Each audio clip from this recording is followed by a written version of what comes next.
Committee Project Review Task Force meeting for March 30th, 2022 to order. We will move to item 2, review of traffic modeling considerations for scope change requests for First Avenue RTA projects 13 and 14. You gonna take that to begin with, Jim? Yeah, thank you, Mr. Chair. I'll start out by introducing my colleague, Henso Suno, who is leads our modeling team. And I believe that he'll go ahead and give a review of what he's come to, and then or what he's been doing in terms of looking at the modeling that has been done for or in support of the 2 First Avenue rescoping conversations that we're having. Then we'll open it up to everybody. I know both city and county staff are present, and we'll have an interest in having a conversation about that.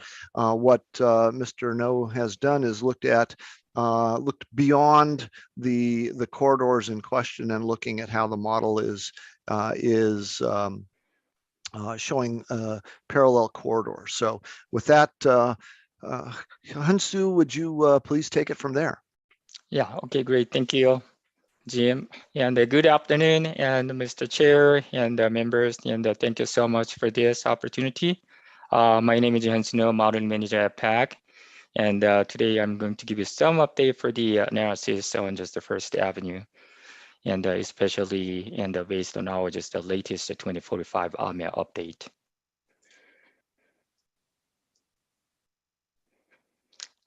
Then first, I'd like to give you some introduction and for mainly 2045 RMAP and the RMAP update development. And before we'll talk about that and the RMAP update. And the PAC travel model is just the planning tool. And instead of just the roadway design tool, and focusing on just mostly and evaluating overall and the regional impact of a roadway project.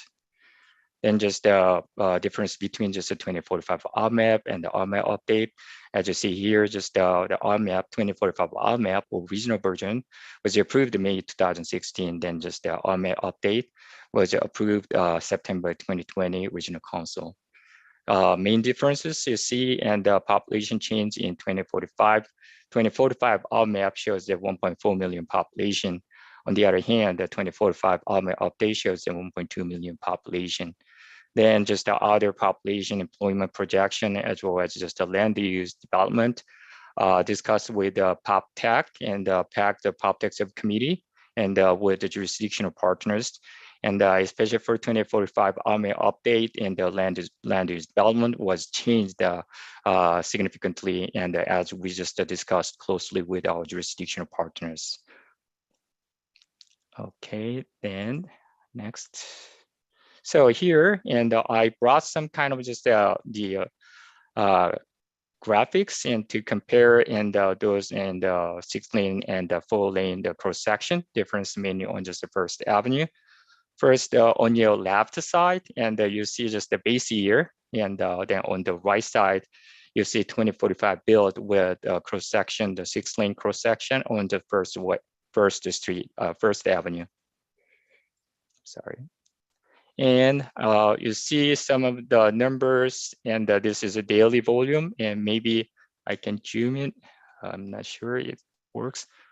And you see the numbers and on the street, and this is a daily volume, and together with street name and this color and here of the roadway segments differentiate and congestion level and the level of service mainly based on the PM and the volume over capacity. So you see that in the base year and some kind of just the congestion and around the River Road and the Campbell, and compared to the 2045 and where the 6-lane cross section is the First Avenue. So similar kind of just the pattern, but it's actually just a kind of the similar and in terms of just looking at the congestion level. Then just here is a main comparison in the 2045 RMA update 6-lane. And on the left side and on the right side, you see that just a cross section changed to 4 lanes, First Avenue, and roughly, and maybe I can zoom a little bit again. And the First Avenue, and you see that just the difference is 35 36,000, just the volumes to change to the 32,000, and then the other segments shows that First Avenue 46, 47,000, and 37,000. So around like a 5,000 and volumes, or up to just the 10 or 13,000, just volumes actually dropped as just changing the cross section and the 6-lane to 4-lane. And then just here you see that just the River Road and the Campbell and as well as just the First Avenue, you see there's some kind of just the segments actually just exacerbate a little bit, and also just the Campbell, the segments. But the overall just the impact is kind of just a minor, and as just those in the volumes and the reduced here on First Avenue, diverted to other just the roads and corridors actually along the Stone and the Oracle and just the Campbell. But you see that just a minor increase on Campbell and 45K and from just the 40 to 43K. So minor just the kind of just changed and applied, and but still kind of just see some kind of just the portion exacerbated compared to the base 2045 build scenario. And here, just in case, we also kind of just added in the north portion of the First Avenue, and see the base year and on the left side and on your right side in the 2045 build scenario with the 4-lane and the stretch and between just the I-9 and just the Orange Grove. So also just the Orange Grove was included in the where the 4-lane and the cross section, but the base here is just 2 lanes, as you know. Then just you see that just a major improvement in the Orange Grove, but the first is actually just takes a little bit more just bumped up, but not much is just significant with the 4-lane. And on the other hand, and if we have this just a 4-lane cross section to the 3-lane cross section instead of just a 4-lane, especially for the segment and the First Avenue between the I-9 and the Orange Grove, you see those drops are kind of just the minor, around just the 2,000, and daily volumes actually dropped. Other than that, you see and not much just a significant impact around just other roadways, but it was there in the Skyline, I-9, and it's kind of just a little bit busy, but no such significant kind of impact and along just the First Avenue or Oracle or just a Skyline. And but you see some kind of just increase on just the Orange Grove in if we have just a 3-lane cross section. Then here's a quick summary, but as discussed earlier, and based on our just analysis, and the overall impact is minor, but traffic is diverted appropriately along other neighbor corridors, in order in the Stone and the Oracle and Campbell, but as discussed, and there are some kind of just we need to just pay a little more attention, and especially towards the Campbell and just the river area. And the north portion and First Avenue and 4-lane to 3-lane cross section change, and the over impact is really minor, and but there are some just diversion and from using just a more just Orange Grove roadway segment between just the First Avenue and Oracle. And also we had a chance to just a review of just the June 1st, 2021 June 1st report. But overall methodology and the annual growth was kind of just methodology itself is okay, and but there are some kind of just the note, and that we'd like to highlight is just that we don't use just the ADT, but that's the kind of just the typical and the standard for just the consulting team just to use their the base year number, and but I do like to just note that the pack does not use ADT for base year as well as its validation. So this is all I have prepared today, and if you have any questions, I'm happy to answer. Thank you. Thank you for the presentation. Any questions from any of the committee members? John, let me just begin by thanking Jim and Dave and Hunsu for going through this effort. The word that comes to me right away is comforting about the changes.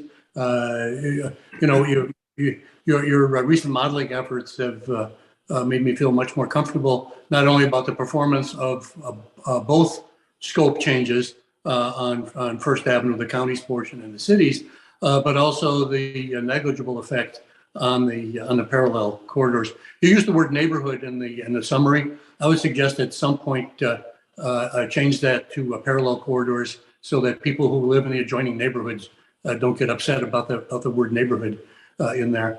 I think this was excellently done, and I think if Jim Shane can work to maybe just prepare some kind of a brief summary document that might be the last thing that we need to kind of wrap everything up here. John, anything from you? Well, the only thing I was going to add is that I think you're right. I think this is a welcome addition of information for us to consider, because, just intuitively, people would perhaps think if you're going to drop from 6 lanes to 4 lanes, then there's got to be a significant impact someplace, and there isn't. That's what I think this is telling us, and so I think that does help us with our deliberations on addressing the request for this scope change. Anybody else? Jim, anything you want to add to all this? No, Mr. Chair, other than to say that, this is something that we felt like we needed to do in addition to the work that has been done by the city and its consultants, just to make sure that we're addressing the regional impacts, or at least identifying, how this might have impacts on other parallel corridors. I know that's of interest to members of the community we've spoken to, as well as some of our board members. So we're covering that base here with this, and wanted to make sure that you had that information as you move forward with your deliberations and recommendations.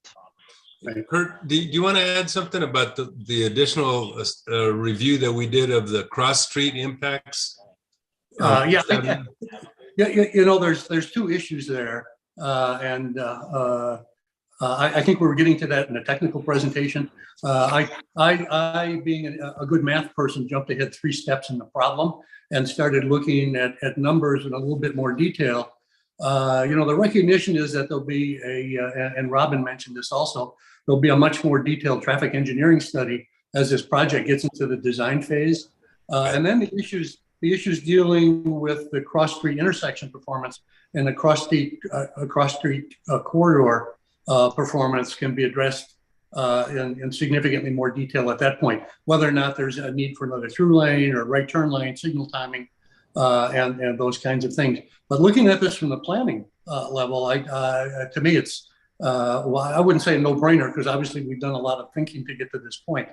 But I think if we could just get a summary document, either Jim Shane putting it together on behalf of the city, or PAG RTA putting something together and just kind of giving that to us, basically, as a, basically to codify what we've gone through and to further document the changes. Just a 2-page memo or something would be fine, maybe based on the PowerPoint, and I think we'd be okay.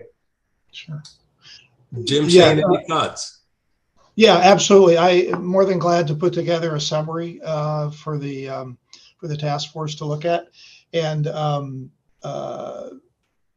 we've looked at just done some comparison of some of the projections, which Hunsu has already done. So it's really great to get that information, and we can even incorporate some of that into our memo.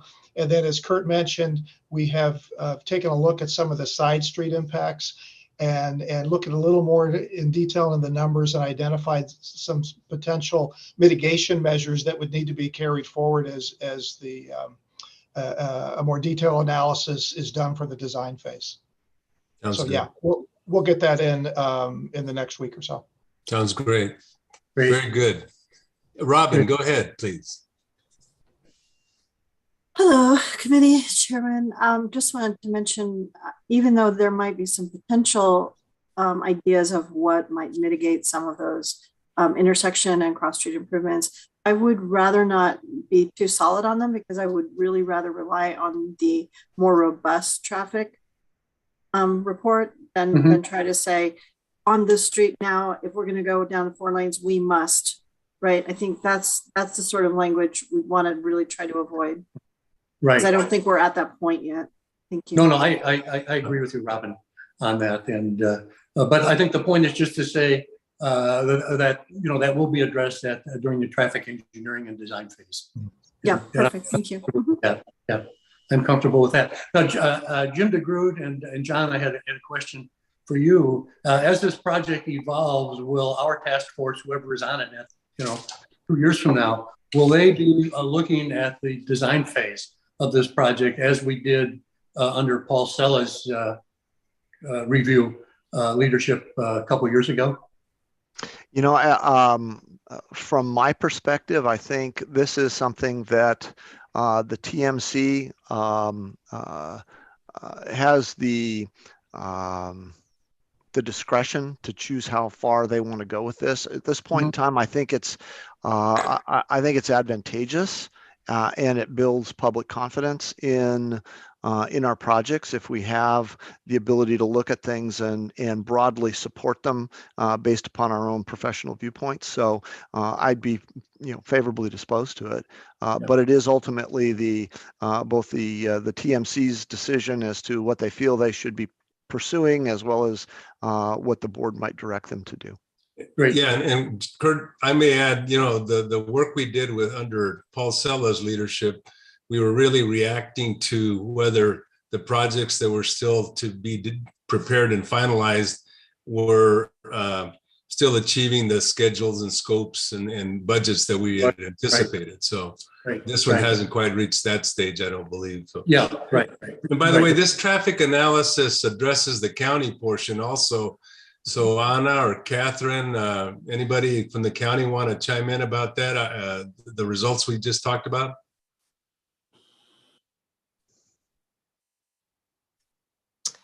Hello, John and the committee. So this was great to see. I think it just confirms that we had determined also in our quick review. We haven't done a real analysis of our section, but it just confirmed really what we had seen, that the need for the expansion is really just not there anymore. Got it. Very good. So, Catherine, Jim, go ahead. Yeah, I was just going to say, let me suggest that when the memo is prepared, that it deal with both projects. Oh, absolutely. Yeah. Yeah. Catherine, did you want to add something? Yeah, I was just going to add, similar to what Robin had mentioned and we discussed earlier, when we actually initiate design, we don't have a consultant on board or anything. Of course, we'd have a much more in-depth traffic analysis where we dive into the needs and any auxiliary lanes. But I do think that what was shown really supports the reduction in the scope for the county's First Avenue project as well. Exactly. Very good. Well, John and Jim, let me suggest that, if we can get that memo and the city can review it prior to our next meeting and enough time for public disclosure, I'll do I'll take that format that I use for our for our task force project review and make it and do a draft recommendation and so on for review and for the city and the county to review also. At this point, we could almost combine both projects, I think. I mean, we have to treat them separately, but when we're thinking about them, it's almost a joint exercise. Correct. Yeah, I think obviously our task force wants to get to the point where we're communicating back to the technical management committee what we're coming up with. So I agree, Kurt. I think we're about ready to at least start looking at a draft for our next meeting of these two projects. Right. Okay. Anything else on this one? Mr. Chair, the only thing I would just kind of let you know is, as we start looking at the future schedule, kind of working backward, the TMC will be meeting second Wednesday of May so that they can provide information to the RTA board at its May meeting. So you might want to consider that in terms of the timing of getting materials ready for a potential recommendation to that TMC body. Right. So 6 weeks, basically.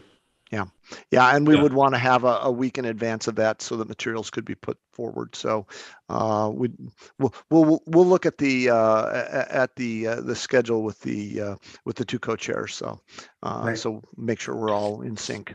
And Jim, since you opened that topic, are you thinking you'd like to at least see us advance the other projects that we're going to discuss today prior to that next TMC meeting? Well, I leave that to you and your deliberations as to whether you feel that they're ready to go. Okay. However, I think there is a desire to be looking at them rather holistically, the whole group of projects as we move forward. Clearly, we do not have the level of development of thought on some of the other projects. So that's something that I think we have to think about. All right. Yeah. Let's deal with that as we get to them. Anything else on item 2 on the agenda? If not, let's move to item 3, the RTA number 8 Sunset Road project. Jim? Yeah. Thank you, Mr. Chair. Members of the Project Review Task Force, I really did not prepare any materials for this. I know that that Pima County is here, and I would ask that they go ahead and talk about the project that's moving forward. I can pull up some graphics from communications that have come between the county and the RTA, if that's helpful. But I guess this is a project that the county and the RTA have gone forward with before the RTA board. We have recommended that there be $15.163 million added to the project funding, together with $5.2 million of funding from from Pima County for work west of Interstate 10. And that was approved by the RTA board last Thursday. And with that, I know their time is of the essence here. The county is working feverishly to get things out so that can be built in conjunction with the Interstate 10 gap project. And I think I'm gonna at that point, I think I should turn it over to the county staff who knows more about it and they've been living this more so than I. So. Very good. Anna? Yes, thank you, Jim. And hello, Mr. Chair, members of the committee. If I do have some graphics, if I can be allowed to share my screen. I don't know who's controlling that part. Yeah, Crystal, if you could permit Anna to share screen. Okay, she should be okay now. Oh, thank you. Let me find it here. So I'm hoping that you guys can see the screen Can in see the it. presentation. Yep. Yes. Perfect. So I'll give a brief update. Just like Jim said, we have been working on this with ADOT, this project. And this project is going to tie into where the Santa Cruz, the bridge over the Santa Cruz River ends on the west side and all the way to River Road. The budget cost for this is $39.4 million. And as you may have heard before, the biggest change in scope for this project was the grade separation at the railroad. The original scope talked about an at grade, but as you know, as years went by, those are no longer allowed. So we had to do a grade separated bridge over the railroad, which added to that was one of the biggest scope changes. Some of the other scope changes is the new traffic studies that were done during the DCR required the 4-lane connection down this way and towards River Road. So those were some of the biggest scope changes that came of this project. We're working feverishly, as Jim said, with ADOT to put this project together with their I-10 widening from Ina to Ruth Ruff. We are very close. We're at the last month.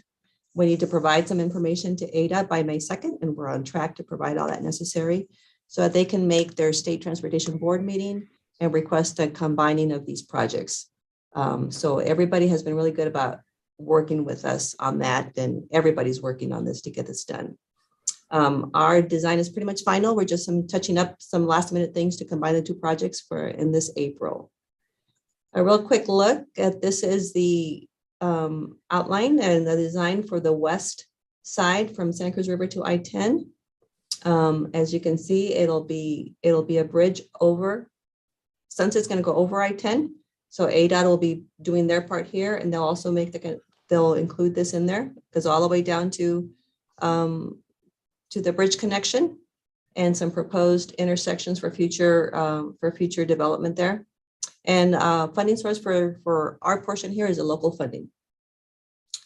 And then we switch over to the east side, and we connect over here. Here's a bridge over the railroad, and then a bridge over the river and connects to the intersection at River Road. And this funding source is a combination of RTA, federal, local, and 12.6 for the total of the 39.4. So we have been working on this with ADOT. We're moving forward to put their project right here. And as part of this, we also went through a VE effort while we were doing the final design to try to find as many value engineering areas that we could refine the scope, reduce funding, reduce the cost. And we went through that effort and we're able to do that to reach our 39.4 million. So that in a nutshell is our review. I'll be happy to answer any questions from the committee. Anna, as I recall, Sunset Road currently goes under I-10?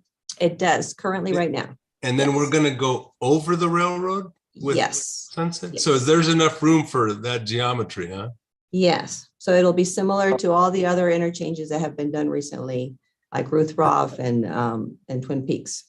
Jim, what's going to happen, or John, what's going to happen is the freeway will be lowered to the same grade as the railroad, and then the interchange will go up over. It'll be like the new El Camino del Cerro. Oh, Yep. Yeah. Yep, just like Ruth Roth. okay. So Right. we're not going to have Sunset going under in the future. Right, No. correct. That's what you're saying.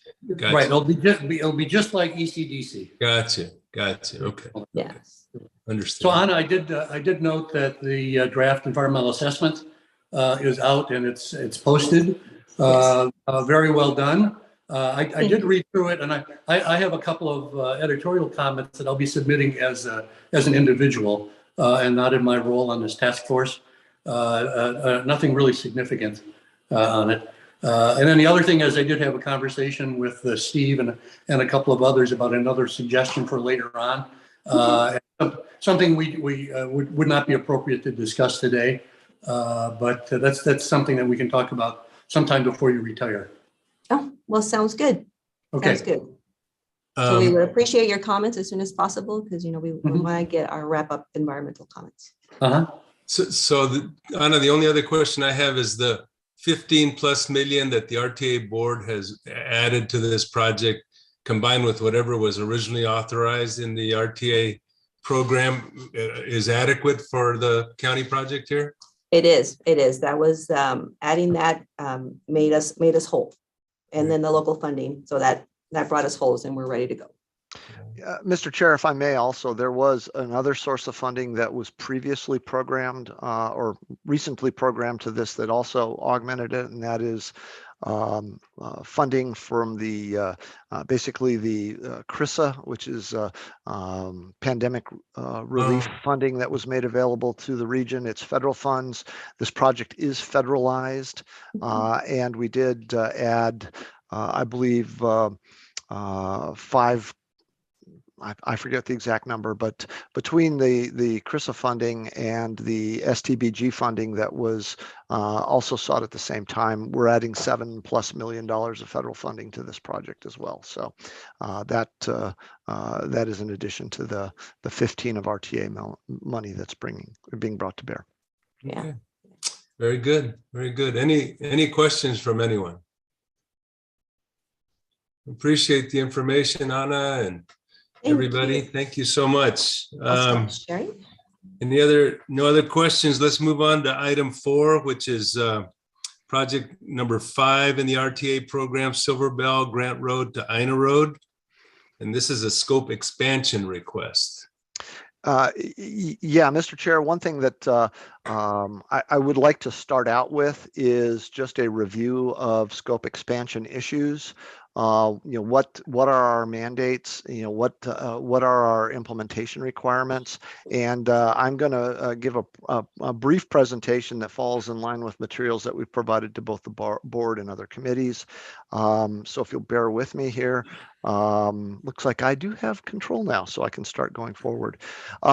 By RTA board policy, and through our executed IGAs, it's up to the lead jurisdiction if there is a desire to expand the scope of a project, that the lead jurisdiction is basically charged with identifying and providing the additional funds for an expansion. This is borne out in our IGA, it's board policy, and it is consistent with our administrative code. So I wanted to first call that out. We also do look at ineligible features. If there are things that go above and beyond and that were not part of the scope, we do look for additional funding to be brought to bear on for those ineligible items as well. So that was certainly part of the conversation that we had on the prior project. It will be on other projects on a going forward basis as well. Just wanted to identify what those optional or what these ineligible expenses are. It's the optional items, items beyond the scope of the project. If there are funding caps that are exceeded on certain items that have limitations on them. I know we have caps on design, public art, landscaping. Those are all in the POPs, and those were all approved by the Technical Management Committee over the years. Same holds with utility relocation expenses, unless they're prior rights. Unless they're required by law. I think that's the specific language that we have in our POPs. And we also look to make sure that we're not covering expenses that are really the responsibility of a different entity. And I know we've been working with Flood Control District on projects in the past where there's a major flood control component with a project. We look to participate with them on that aspect of it. It's always best if we can do these projects together, but it's really not the responsibility of the RTA to bear those costs. So we look to work with other entities on that. And we certainly welcome the idea of expanding a project, as long as those projects, as long as that there's the funding that comes with those expansions, that we're not expected to carry the cost beyond it. And we also, as you all know, as we've been looking through these scope changes, we do look at whether or not they have the potential to diminish the functionality of the project. So that's a bright line issue for us. The last thing I want to point out in terms of ineligible expenses is that we don't pay for redesign. If a jurisdiction has a change of heart and decides to do something different from what they originally proposed, that change is something we expect our jurisdictional partners to cover the cost of. So with that, I just wanted to leave that as a starting point, and then as we begin talking about the potential for expansion of other projects, scopes, we know that certainly there may be an argument to be made for it, but we have to look at it in the context of the current plan. And if we want to go beyond that, we either need to identify additional funds, or perhaps it's something that we best address with the extension discussion. So that's where I'll leave it, and be happy to answer any questions on that, and then we can move on into the discussion of Silverbell. Anybody got any questions for Jim before we get into the specifics?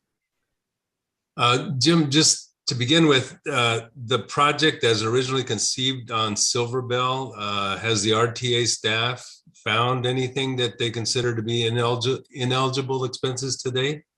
We have not identified any ineligible expenses to date. However, there was a conversation at the initial design concept report development on Silverbell. There was and this goes back several directors ago at both, at every jurisdiction, and projects sometimes take on lives that go beyond the tenures of the people who made the decisions, and this is definitely one of those. We know that there was a design concept report that was done. In fact, I think Mr. Shane and his I don't know whether it was the company you're currently with or a prior company even that had done the DCR for Silverbell, and there was an active discussion about the merits of going forward with a 4-lane improvement, as a 4-lane divided improvement, as opposed to the 3 lanes that were identified in the RTA scope. At the time, the parties at the time said, yeah, no problem. We'll all come and bring additional funds because this is what we want to build. But those funds are nearer and dearer at this point, and the parties that made those verbal commitments have departed the organizations that were left with the ultimate responsibility to meet those commitments. So we don't know that we've got the support from the jurisdictions on the additional funding. That would be a discussion that we would have to have at the same time as we are discussing what the scope of the next phase would be. Okay. So, all right. Who's from the county is going to present this? Actually, I don't know that we really had identified necessarily a presentation on this. Okay. However, I'm certain my colleagues from the county have thoughts on this as well. Very good. Catherine? Thanks, Mr. Bernal and Jim. We did put together some slides. So if Crystal, you could give Jonathan control, he's going to present some slides. But just as an introduction, we, of course, have not taken a real close look. This is the first close look at this entire corridor that we've done since really the DCR was prepared in 2011. And as Jim said, lots of things have changed in that time period. I don't need to list them.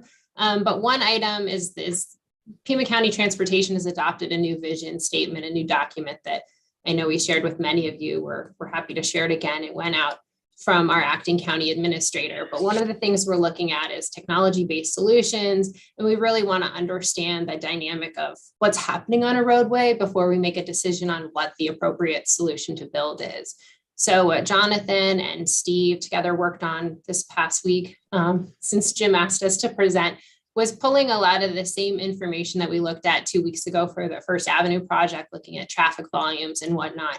And really that's the context of what we want to look at when we talk about what this scope should be. So it's not necessarily going to look like a scope expansion as was agreed upon 2011, many moons ago. So I'll hand it over to Jonathan to present the slides.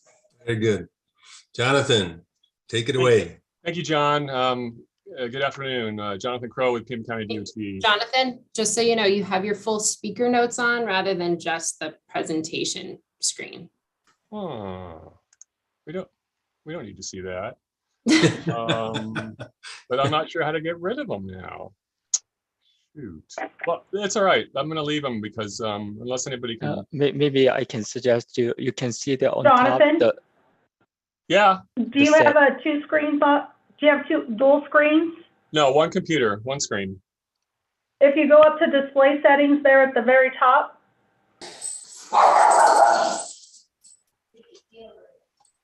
Yes. Do you see it there? Yep, there you go. Okay, nope, looks like you're stuck. Yeah.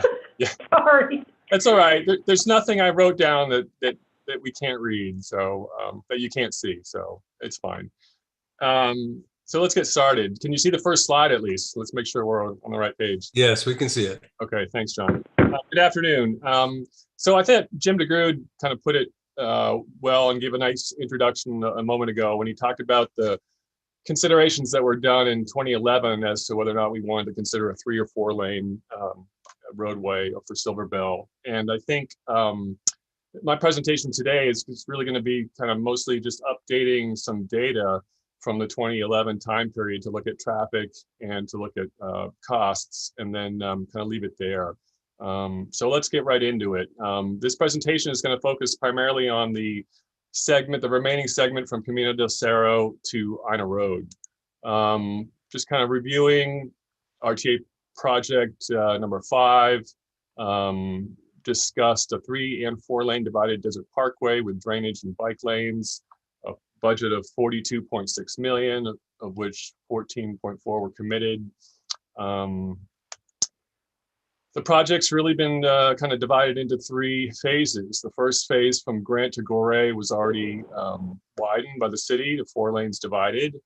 The segment from just north of Goree up to Camino del Cerro is currently in design and construction. And the third phase, which we're going to kind of talk about more closely today, is from Camino del Cerro to Ina Road.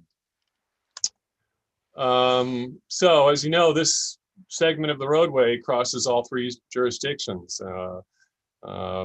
This map shows a fair amount of it is within Marana, Pima County, and Tucson. So it's really kind of a joint project. And I think the point I want to make here is that, you know, any decision moving forward about the scope and design of this roadway really needs to be a collaboration between all 3 jurisdictions in the RTA. It's not just for Pima County to dictate one way or the other. So even though we are the designated lead on this project. Let's look at the existing conditions for this segment. So north of Ina Road, it's 5 lanes through the town of Marana. South of Camino del Cerro, it's a 4-lane divided section that's either built or being built, as I mentioned. The rest of it is all 2 lanes, with the exception of just around the intersection of Sunset Road, which has been widened to add some turn lanes there. Let's look at traffic volumes. So these are from 2019, the most currently available in Mass. Kind of shows 3 different sections of Silverbell Road, if you will. The northern section north of Ina has ADTs in the range of 13 to 21,000. The southern section from Camino del Cerro to the city, St. Mary's, is upwards of 12 to 15,000. And then the middle section is really in the 8 to 9,000 range. So it's really kind of 3 different and almost 4 different roadways if you consider the bottom section in the inset there, which drops off to 4,000 and 6,000 on Silverbell south of St. Mary's. So it's really kind of a different roadway depending on where you are in more ways than one. All right, let's get into the nitty gritty here and let's look at the traffic volumes. We wanted to update the information in the 2011 UCR. I think the important thing here, and this shows traffic volumes from 1999 on the left to 2019 on the right, and the 5 different colors show different segments of Silverbell Road over that time period. And I think the important point is only one segment of the roadway during that time frame in blue on the top really kicks it into the 4 lanes category. South of Grant Road, it goes above the 17,000 threshold for a 4-lane roadway, but even that's dropped in the years since 2011, according to the data. But all the other sections of Grant Road from this time period were really well below the 17,000 threshold and only just increased a little bit since about 2017. I'll also point out that the red or orange line is really the section we're discussing today, the segments north of Sunset, which has the lowest counts of the entire corridor. And that was consistent with the 2019 counts I showed in the previous slide. So let's look at existing and future volumes. First, I want you to draw your attention to the red and blue lines. So the blue line is 2011, and the 5 different categories of or segments of Silverbell are shown across from left to right. The 2021 counts are shown in red, and as you can see, 2021 counts are lower than 2011 counts, except for the Camino del Cerro to Sunset, where they're just a little bit above. So that's, I think, worth noting right there that traffic volumes have decreased since 2011. But I think the most important thing to look at in this graph and germane to our discussion today is the gray line and the yellow line. So the gray line represents 2040 projected volumes that were presented in the 2011 DCR at the time. Those numbers have been updated through PAG, and now the 2045 numbers are represented in the yellow line. And again, those are much lower than the 2040 numbers and are kind of well below the 17,000 threshold, except for the segment from Grant to Gore. So this information is consistent with what Hyun-Soo provided earlier in relation to the First Avenue project. So that's consistent, but it's worth noting that our projections now are again much lower for Silverbell as they were for First Avenue. Why is this happening? Well, I think the fact is that this section of Silverbell Road from Camino del Cerro to Ina isn't really developing and doesn't have a lot of potential for future growth. It's mostly low density residential on the west side. The east side of Silverbell Road is mostly parks and preserves and the Santa Cruz River Park. So there's a lot of environmental constraints to the remaining parcels that can be developed that would create additional traffic demand. And I think that's borne out in the data from the last 10 years. All right, let's look at the hard numbers. So we've had an easy time of it with First Avenue. Things are going to get a little more challenging, and we'll have to roll up our sleeves for Silverbell. First of all, there's two different numbers here: the 3-lane estimate and the 4-lane estimate. And those were put in the 2011 DCR. As you can see, the DCR showed 48.5 million for the 3-lane project, and a 4-lane project was estimated at 55 million. Well, if we update those numbers to today, there's over a 61 or 65% increase from 2011 even. So our estimate for just a 3-lane project is already up to 78 million.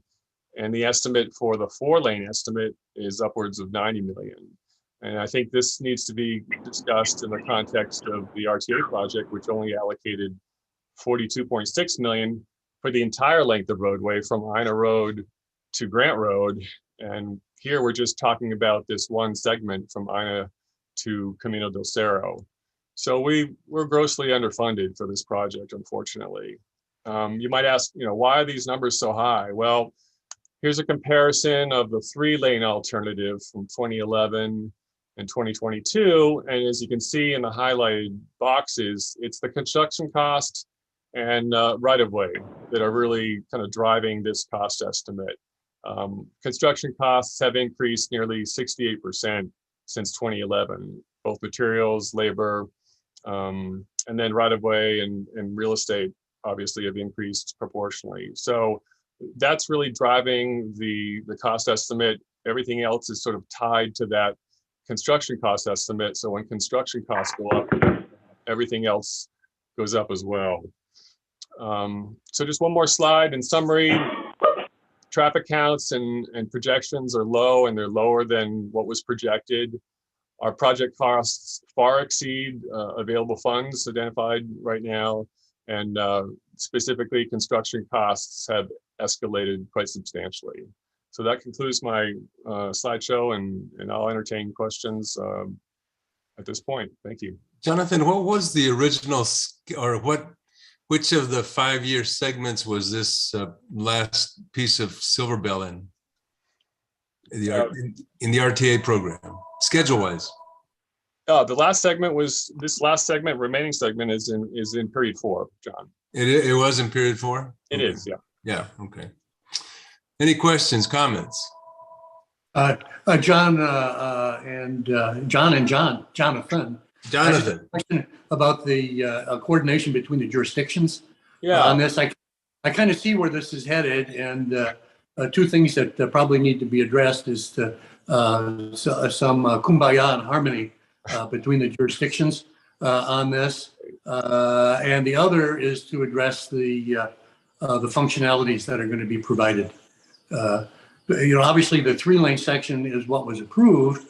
And so if you're going to build a 4-lane section, it would be somewhat of an expansion in functionalities.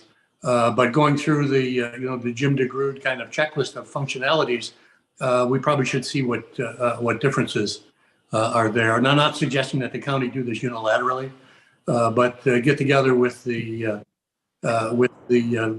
two municipalities and come up with a common voice. And I think we can move forward fairly easily with this.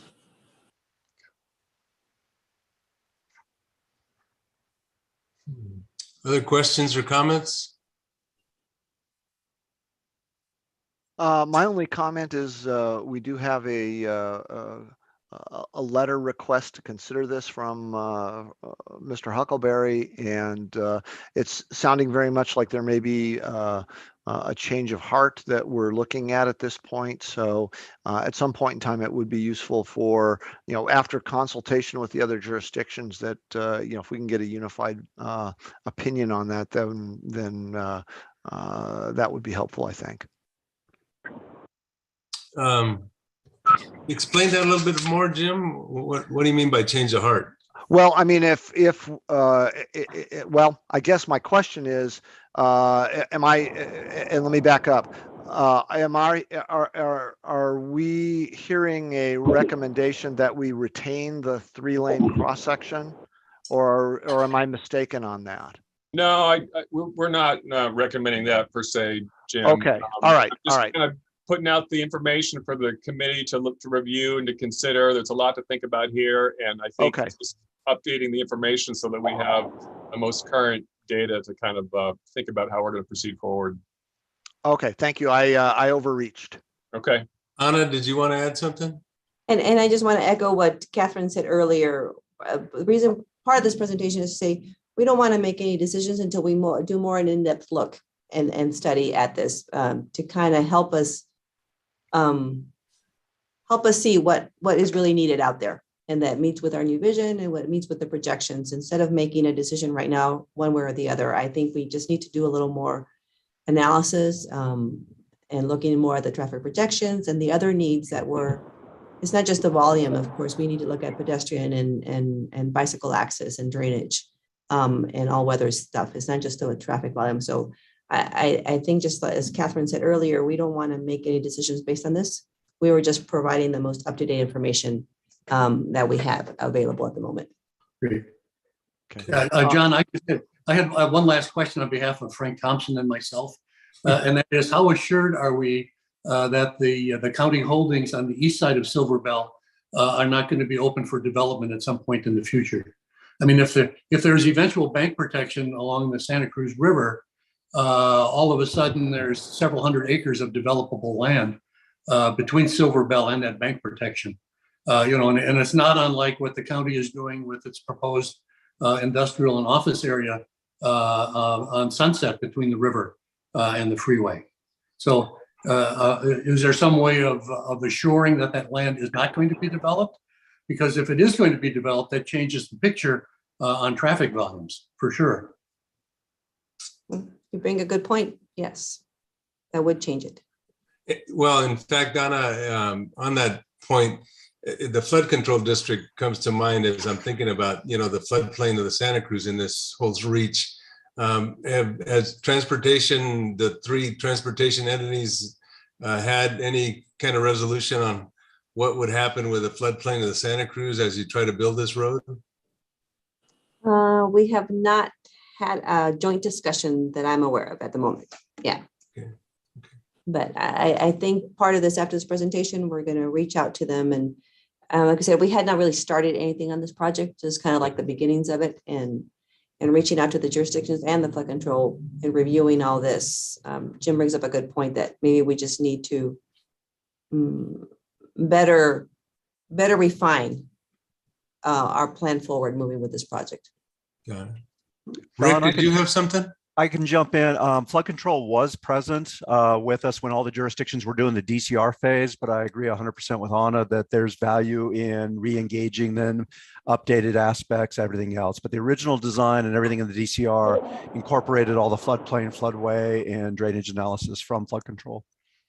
So getting back to Jim DeGrood's point about a previous request from the county, Anna, as far as you know, will there be any updates to that request, or I guess I'm trying to figure out where the RTA sits in terms of a request for a scope amendment. Right. So yeah, that's what Jim was alluding to. When we were asked to provide information about the remaining projects, at that time, we hadn't gone through this exercise. So we just went based off of what the DCR was at that point. But then as we thought about it, that DCR is from 2011. We've seen the projections of traffic drop in other parts of the region. It behooved us to look at this one specifically. And that's what we have done. And now I think it just brings up more questions than answers after we did this. So we need to spend a little more time before we provide another response. Okay. All right. Very good. Anything else?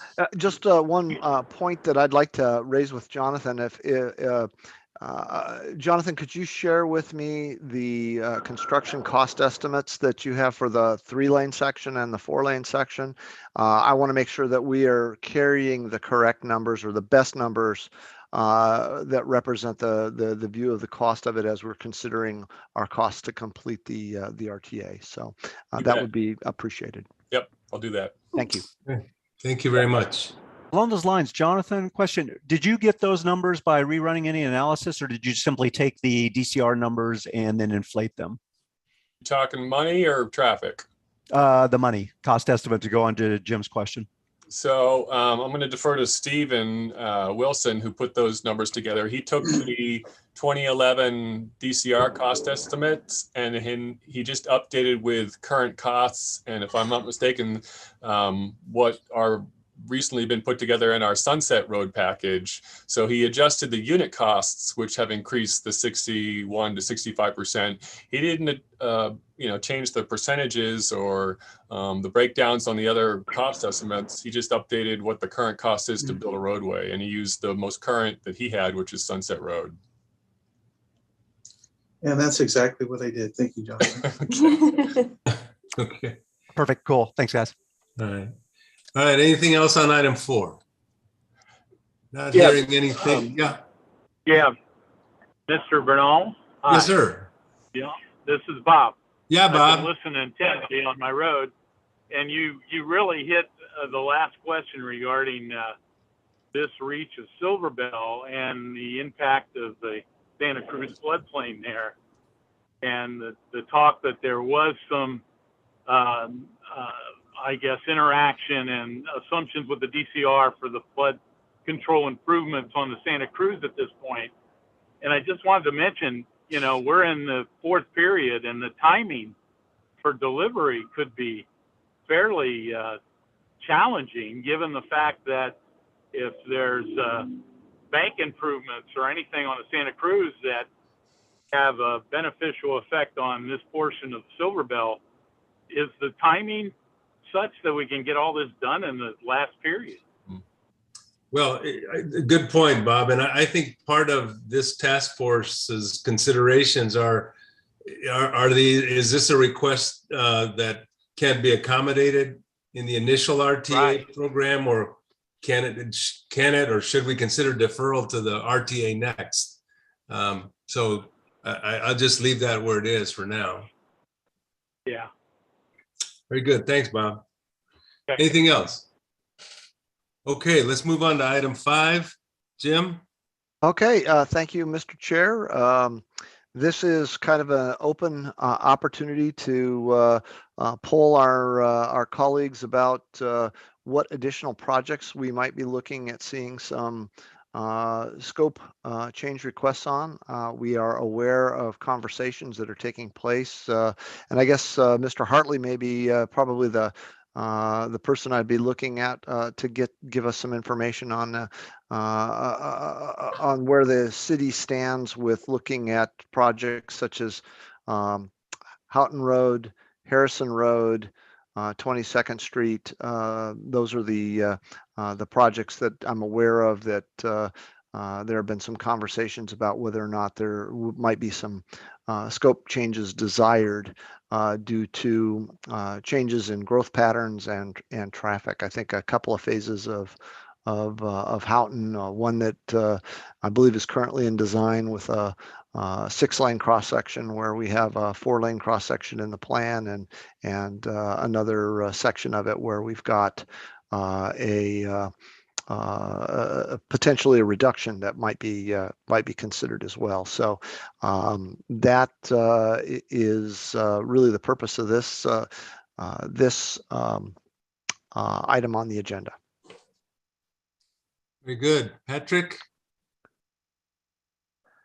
Yeah, good afternoon, everyone. We have put together a letter, and I don't know the fate of it currently, if it's been formally sent over at this point, but we did include 3 projects for consideration for scope changes, and one would be the RTA number 31, Houghton Road, Phase 8 from Broadway to Tonka Verde, basically downscoping the section north of Speedway, looking more at just an inclusion of some turn lanes and some other facilities, but not necessarily the originally scoped 4 lanes. We did do a needs assessment on that, and we're able to look at the traffic impacts on that, which would be willing to share, available to share. And I'm waiting for direction really out of our corner office. The other one we'd be looking at would be a scope expansion on RTA number 31, which would be Harrison Road, widening Harrison to a 4-lane divided between Golf Links and Irvington. I think there's been a lot of discussion about this one along the way already, knowing that that's where a lot of the growth in the city has been occurring. We have the 2-lane bridge is in the existing RTA plan.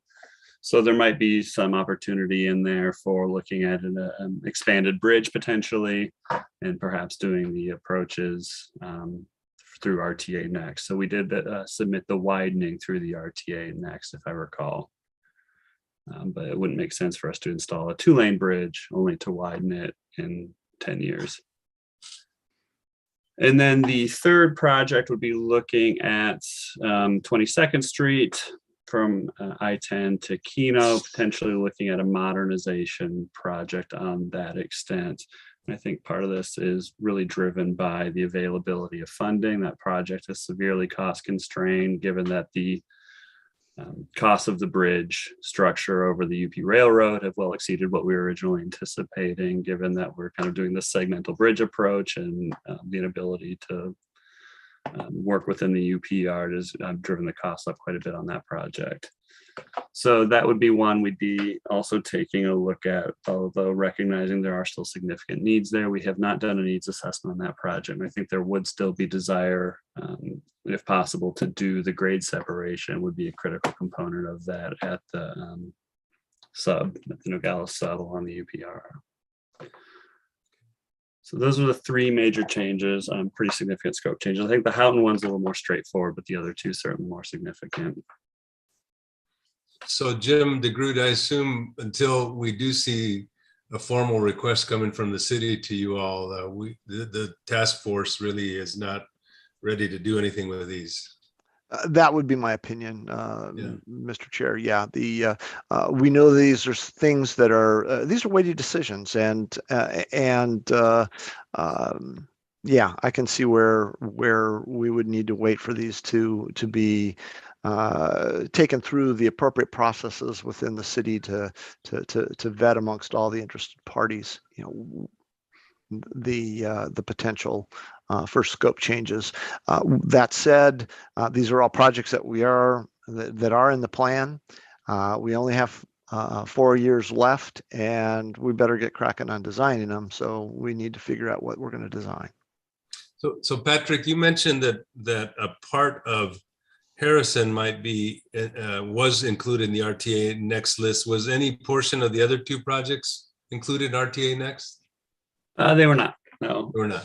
Okay. Only because we were looking at the increase in scope on Harrison, and again, originally it was just installing the bridge where there currently isn't one. Okay.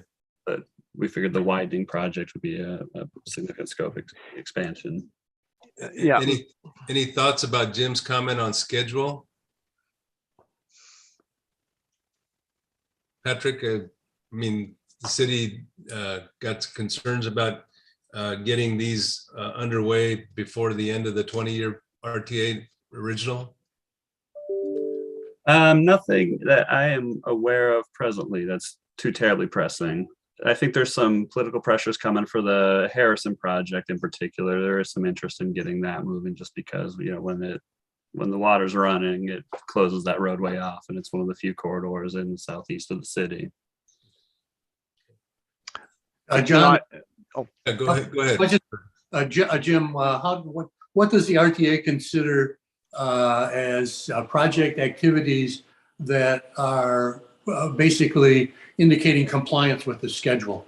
You know, obviously many of the projects we're talking about are not going to be completed, have their ribbon cutting, you know, within that total 20-year period. So is it design is underway, right away, construction has begun? What do you consider compliance? The statutes call for us to commence construction.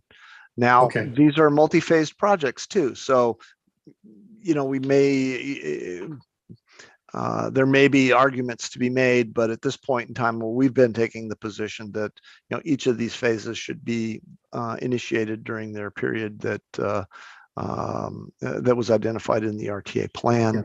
So yeah, we would be looking to have all project phases started by the end of fiscal 26. That would be, you know, broadly what I would consider compliance. Sure. Okay, thanks. All right, well, then we will await any further guidance on these upcoming project reviews. And Jim, I guess there are no others that you're aware of that could be coming forth from any jurisdiction? These are the ones that have been brought to my attention. I think we still do have to have a conversation about another phase of Houghton and you know, how that's going to be funded. But that's something that I don't think needs to rise to your level at this point. That's probably more of a staff to staff conversation that we need to have on the phase that's about to go to construction, or the next phase to go to construction on Houghton. Okay. Curtis, anything else? No, I'm good. I'm good. I think we had good discussions today. Yes, absolutely. Appreciate all the information. If there's no other business before this task force, we are adjourned. Thank you all for participating. Appreciate it. Thank you, Mr. Chair. Thank you.